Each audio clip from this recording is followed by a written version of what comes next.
जय हिंद। स्वागत है आप सबों का बीसीसी क्लासेस में। आज हम सब झारखंड बोर्ड के क्लास 8 के हिंदी क्वेश्चंस पेपर के सही आंसर देखेंगे। तो आइए, कुल 50 प्रश्न पूछे गए हैं। प्रश्न संख्या 1 से लेकर 5 तक के प्रश्नों का सही जवाब इस गद्यांश को पढ़ करके देना है। तो पहला प्रश्न है, पुस्तकें हमें देती हैं। तो गद्यांश के अनुसार इसका सही आंसर हो जाएगा ज्ञान और जानकारी, यानी ऑप्शन 1 सही आंसर होगा। दूसरा प्रश्न है, घूमने से हमें क्या मिलता है। तो इसका सही आंसर होगा अनुभव, यानी कि ऑप्शन 2 इसका सही आंसर हो जाएगा। तीसरा प्रश्न है, भारत के पश्चिम में क्या है। तो रेगिस्तान समुद्र, यानी कि ऑप्शन 1 सही आंसर होगा। चौथा प्रश्न, जब हम भ्रमण करते हैं तो वहाँ किस चीज़ से परिचित होते हैं। संस्कृति से, सभ्यता से, विविधता से, या इनमें से सभी से। तो इसका सही आंसर होगा ऑप्शन 4, यानी इनमें से सभी से। पांचवा प्रश्न है, उत्तर का विलोम शब्द क्या होगा। तो दक्षिण, यानी ऑप्शन 4 इसका सही आंसर होगा। अब आगे देखते हैं, प्रश्न संख्या 6 से 10 तक के प्रश्नों के लिए सही उत्तर इन काव्यांश को ध्यान पूर्वक पढ़ करके देना है। तो अगला छठा प्रश्न है, उपर्युक्त काव्यांश का उपयुक्त शीर्षक चुनिए। तो इसमें पेड़ सहकर धूप खुद देते सभी को छां अपनी, मदद करने को बढ़ाती डालियां सी बहा अपनी। यानी कि इसमें पूरी तरह से पेड़ के बारे में बताया गया है, यानी इसका उपयुक्त शीर्षक क्या हो जाएगा इन काव्यांश का, पेड़, यानी ऑप्शन 1 सही आंसर होगा। सातवां प्रश्न है, पेड़ धूप सहकर हमें क्या देती हैं। तो छां देती हैं, यानी कि चौथा ऑप्शन सही हो जाएगा। आठवां प्रश्न है, दूषित हवा को खींचकर पेड़ क्या करते हैं। तो विशुद्ध प्राण वायु प्रदान करते हैं, यानी ऑप्शन 3 इसका सही आंसर होगा। अगला प्रश्न है, हमें किससे प्राण मिलता है। तो विशुद्ध वायु से हमें प्राण मिलता है, यानी ऑप्शन 2 सही आंसर हो जाएगा। 10वां प्रश्न है, उपवन का पर्यायवाची शब्द क्या होगा। तो बगीचा, बाग, वाटिका, इनमें से सभी इसका सही आंसर होगा। अब प्रश्न संख्या 11 से 20 तक के लिए सही विकल्प जो चुनना है, यानी ये व्याकरण के दिए हुए प्रश्न सब हैं। 11 से 20 तक व्याकरण के प्रश्न पूछे गए हैं। तो 11वां प्रश्न है, अग्नि का तद्भव रूप क्या हो जाएगा। तो अग्नि का तद्भव हो जाएगा आग, यानी ऑप्शन 1 इसका सही आंसर होगा। 12वां प्रश्न है, उच्चारण शब्द का संधि विच्छेद कीजिए। तो सही संधि विच्छेद उच्चारण का क्या होगा, उत्तजोड़ चारण, यानी कि इसका ऑप्शन 2 सही आंसर होगा। अगला प्रश्न है, सम्मान का विलोम बताइए। तो सम्मान का विलोम क्या हो जाएगा, अपमान, यानी ऑप्शन 3 इसका सही आंसर होगा। अगला प्रश्न, पुत्र का पर्यायवाची शब्द क्या होगा। तो पुत्री, बेटी, पौत्र, ये सब नहीं होंगे, यानी बेटा होगा। इनका सही आंसर होगा ऑप्शन 4।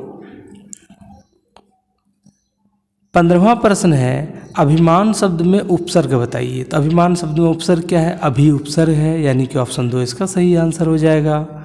16वां प्रश्न है, आई प्रत्यय से बना हुआ है। तो कौन सा आई जो है यहाँ पर प्रत्यय से बना हुआ है। तो पढ़ाई, यानी कि इसमें आई आता है, प्रत्यय पीछे आते हैं, यानी कि इसका सही आंसर हो जाएगा पढ़ाई, यानी ऑप्शन 4 इसका सही आंसर होगा। सेनापति में कौन सा समास है। तो सेनापति में तत्पुरुष समास होगा, यानी कि ऑप्शन 2 इसका सही आंसर हो जाएगा। टोकरी में रसीले आम रखे हुए हैं।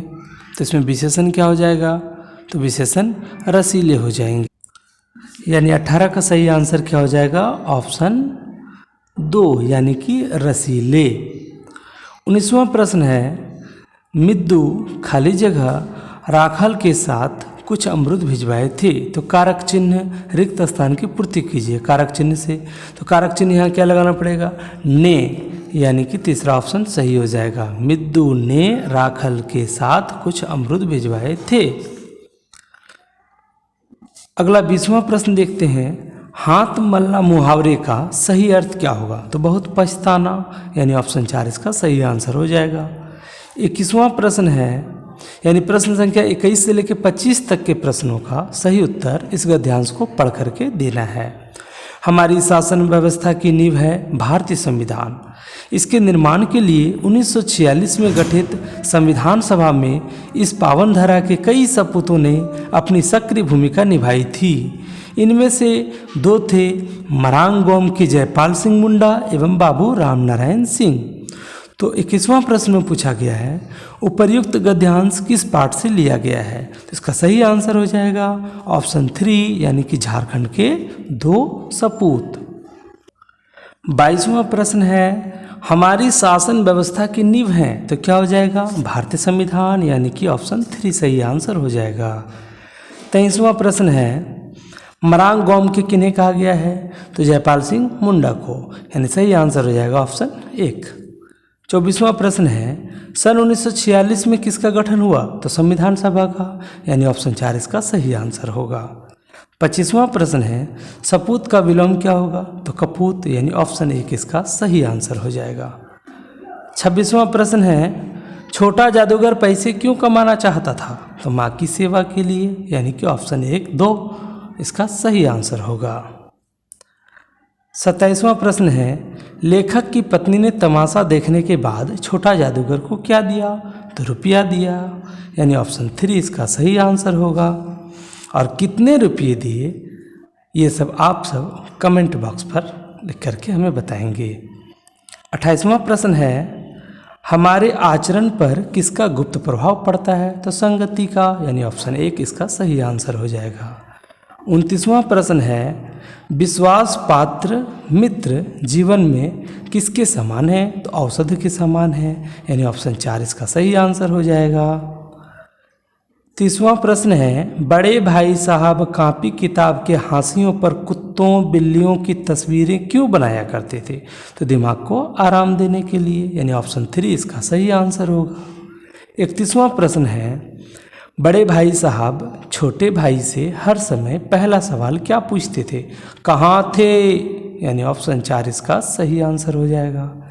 32वां प्रश्न है कलिंग की राजकुमारी का क्या नाम था, तो पद्मा, यानी ऑप्शन 1 इसका सही आंसर हो जाएगा।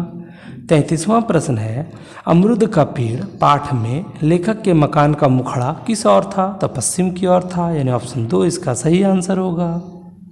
34वां प्रश्न है बस की यात्रा पाठ में लेखक हर पेड़ को क्या समझ रहा था, तो दुश्मन समझ रहा था, यानी ऑप्शन 2 इसका सही आंसर हो जाएगा।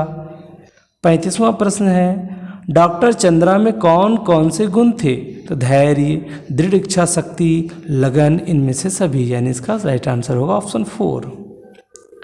36वां प्रश्न यानी प्रश्न संख्या 36 से लेकर 40 तक के प्रश्नों का सही उत्तर इन काव्यांश को पढ़ करके देना है, यानी पूर्व चलने के बटोही बाट की पहचान कर ले। उपर्युक्त काव्यांश किस कविता से ली गई है, तो पथ की पहचान से ली गई है। 37वां प्रश्न है कवि ने चलने से पूर्व किसकी पहचान करने को कहा है, तो पथ की पहचान करने को कहा है, यानी ऑप्शन 3 इसका सही आंसर हो जाएगा। 38वां प्रश्न है बटोही का क्या अर्थ होगा, यात्री पथिक राही, तो इनमें से सभी, यानी कि ऑप्शन 4 इसका सही आंसर होगा। 39वां प्रश्न है कुछ लोग इस राह पर क्या छोड़ गए हैं, तो पदचिन्ह, यानी ऑप्शन 1 इसका सही आंसर होगा। 40वां प्रश्न है उपर्युक्त कविता में कवि क्या संदेश देना चाहते हैं, तो राह में आगे बढ़ने की संदेश देना चाहते हैं, ऑप्शन 2 इसका सही आंसर होगा। पुष्प की अभिलाषा शीर्षक कविता में पुष्प किसका प्रतीक हो सकते हैं, तो वीर सैनिक का, यानी ऑप्शन 1 इसका सही आंसर होगा। 42वां प्रश्न है पुष्प किस पर इठलाने से बचना चाहता है, तो अपने भाग्य पर, यानी ऑप्शन 2 इसका सही आंसर हो जाएगा। 43वां प्रश्न है राम का भरत को संदेश शीर्षक कविता में श्री राम ने किसे समझाने का प्रयास किया, तो भरत को, यानी ऑप्शन 2 इसका सही आंसर होगा।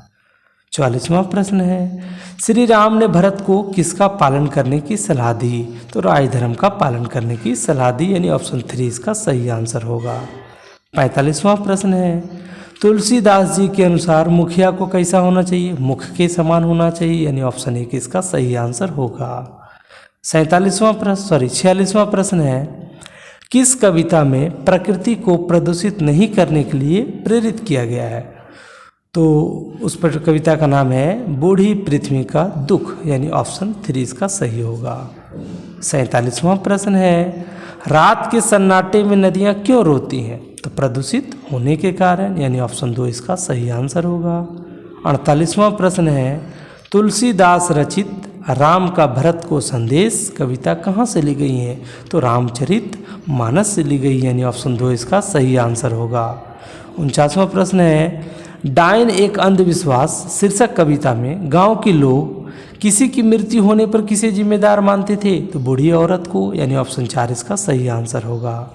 और इस क्वेश्चन पेपर का अंतिम प्रश्न है, 50वां प्रश्न है, डायन एक अंधविश्वास शीर्षक कविता में किस सामाजिक बुराई को दूर करने का आह्वान किया गया है? तो अंधविश्वास को, यानी ऑप्शन 4 इसका सही आंसर होगा। BCC क्लासेस से जुड़ने के लिए आप सबों का बहुत